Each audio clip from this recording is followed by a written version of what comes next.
Buenas! De novo. O nosso último vídeo sobre estudo dos gases vai tratar da equação geral dos gases.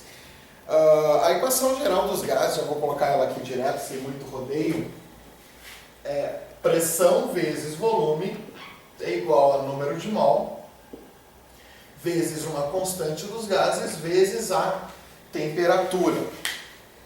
Você sabe que eu odeio palavrão, né? Mas a regra mnemônica para lembrar, embora não tenha palavrão, né? Dá para substituir perfeitamente o palavrão que o pessoal usa, mas para lembrar dessa fórmula aqui, o que o pessoal usa muito é prostituta velha não rejeita trabalho.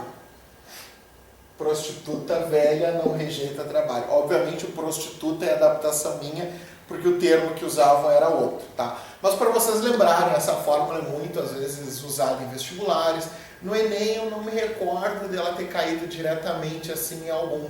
Às vezes caiu uma questão teórica dos gases, diretamente proporcional, inversamente proporcional, transformação isobárica, isocórica, tá?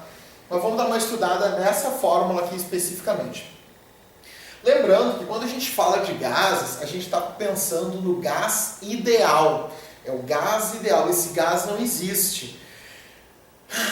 Gurias que estão assistindo, sinto dizer para vocês, né, que o gás ideal é que nem o homem ideal. Não existe. Tem alguns que se aproximam muito, mas não vão existir, tá? Então, sinto ser eu que vou ter que dizer isso para vocês, mas gás ideal e homem ideal não vão existir, tá?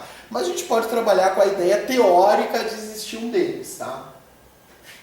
O gás ideal é bem mais fácil de existir do que eventualmente o homem ideal. Nós temos a pressão, as unidades, vamos entender as unidades, tá? A pressão que nós vamos trabalhar, como eu já havia falado anteriormente, vai ser em atm, volume em litros, o N é um número de mol, o R é uma constante, e essa constante sempre vai ser dada, porque essa constante vai indicar inclusive quais são as outras unidades. E a temperatura, quando falar em gases, temperatura, gente, de gás vai ser sempre em Kelvin. Temperatura de gás é em Kelvin. Por quê? Porque se for outra temperatura, deu temperatura negativa, ferrou com o gás. Vai ter um antigás ali. Vai ter uma matéria negativa. E matéria negativa é diferente de antimatéria. Tá? Uma coisa, matéria negativa seria menos 1 kg de feijão. Não tem como. Tá? Então, neste caso aqui, por causa da nossa constante, tem que observar a constante inclusive vai me dizer as outras unidades. Tá? Essa constante ela é dada no problema, se for um vestibular, se for Enem, ela vai ser dada ou ela vai ser trabalhada como R. Como assim como R? Tu não vai multiplicar, tu não vai fazer nada dela. Dado a constante R, no final lá, que nem o valor do π, às vezes na matemática, tu vai ter 3π, né? Tu vai ter 40R, no caso aqui, tá? Mas o valor do R, que é a constante, R vai ser igual a 0,082 atm vezes litro sobre mol vezes Kelvin.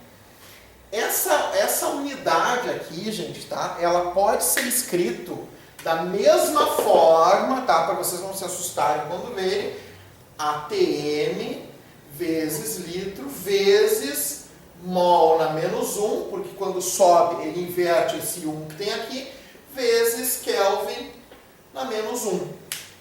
Tá? Então quando vocês verem unidade, meu Deus, unidade na menos 1. E essas unidades aqui, ó, da constante, elas dizem exatamente qual é a unidade da pressão, unidade do volume, número de mol só pode ser, quantidade de matéria só pode ser mol, tá? Então vai ser mol, e temperatura Kelvin. O que pode variar? Pode variar a pressão, de repente trabalhar com Pascal, trabalhar com bar. Aqui o litro pode eventualmente variar, em lugar de litro pode ser mililitro, pode ser metro cúbico, mas ele vai dizer qual é conforme a unidade. Tá? A aplicação específica dessa fórmula, tá? A gente vai ver no final de cada um desses vídeos, quero ver se eu ponho pelo menos ou no exercício, no exercício, na lista de exercícios vai ter um exemplo antes, tá? Ou no material que eu vou passar para vocês com isso, tá? Vai ter um material ali explicando como fazer os exercícios ali especificamente, tá? Mas vamos ver aqui então essas unidades. O P, então, vai ser pressão, que vai ser em ATM. O V, volume, em litros. O N é quantidade de matéria. Quantidade de matéria, mol. E temperatura,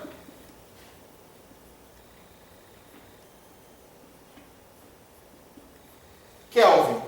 Temperatura vai ser sempre Kelvin, para não correr o risco de uma temperatura negativa, tá? Bom, o que o problema eventualmente vai pedir sobre essa equação aqui do gás ideal? Eventualmente vai perguntar, olha, o que acontece se eu tenho tantos mol? Qual vai ser a pressão interna de um sistema que tem 5 mol, que tem tanto de volume, que tem tanto de temperatura? E se eu aumento a temperatura dele, o que vai ocorrer? Tá? Então, por enquanto, tá, nesse vídeo, o que eu quero que vocês entendam é esta fórmula, tá? Prostituta velha não rejeita trabalho, tá?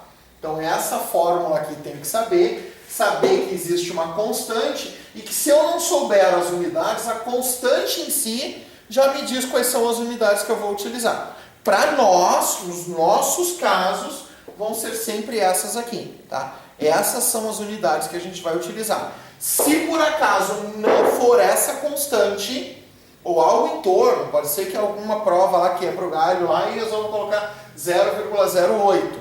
Mas salvo isso, se for uma constante diferente, abram o olho com as unidades que eventualmente vou ter que fazer alguma transformação lá no problema, tá? Então essa terceira parte é só isso aqui, tá, gente? Eu vou postar problemas junto ali, vou tentar postar problemas resolvidos e narrados, tá?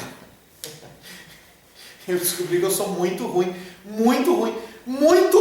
para editar vídeo, tá? Então eu tô só dando uma ajeitadinha assim, montando o conteúdo do vídeo, indicando página de livro e dando upload, tá? Isso aqui é praticamente um parênteses pra gente encerrar ali aquela parte, tá?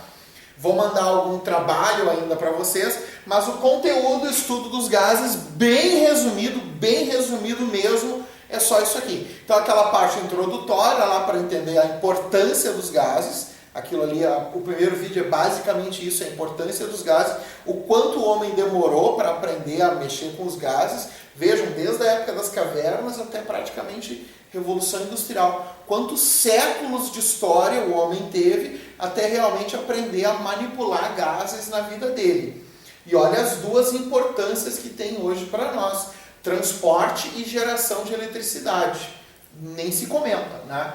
Aí aquela transformação, as transformações dos gases, né, com todas as variáveis, ou transformação isotérmica, isométrica ou isobárica, né? E aqui é a equação dos gases perfeitos, né? Então a gente vai entender como é que aquele gás está se comportando ali conforme essas variáveis, tá? Qualquer dúvida, né, vocês têm o meu e-mail, é prof.ari.ilha@gmail.com. Vou postar exercício e esse conteúdo aqui junto.